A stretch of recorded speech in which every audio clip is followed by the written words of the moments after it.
আমরা মক্কায় যেতে পারলে নিজেদেরকে ধন্য মনে করি। আবু জাহেলরা জন্ম থেকেই মক্কায় ছিল। আমরা দাড়ি রাখি, জব্বা পরি, আরবের খেজুর খাই। আবু জাহেলদেরও দাড়ি ছিল, আরবীয় জব্বা ছিল, খাঁটি আরবের খেজুর খাইতো। আমরা কোনো কাজ শুরুর আগে বলি বিসমিল্লাহির রহমানির রহিম। আবু জাহেলরাও যখন কোনো কাজ শুরু করতো তখন বলতো বিসমিকা আল্লাহুম্মা।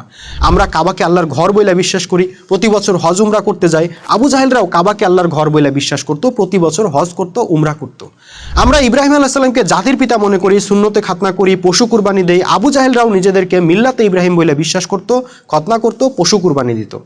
আমরা আল্লাহকে সৃষ্টিকর্তা বলে বিশ্বাস করি, আবু জাহেলরাও আল্লাহকে সৃষ্টিকর্তা বলে বিশ্বাস করতো।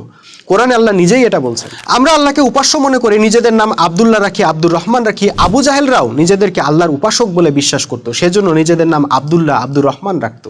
তাইলে আমরা ওদের থেকে আলাদা হইলাম কোন দিক দিয়ে? আপনি হয়তো বলবেন ওরা আল্লাহর বিধান মানতো না, ওরা আবু জাহেলের মতো ধর্ম ব্যবসায়ীদের নির্দেশ মানতো। তো আপনারা কি আল্লাহর বিধান মানেন?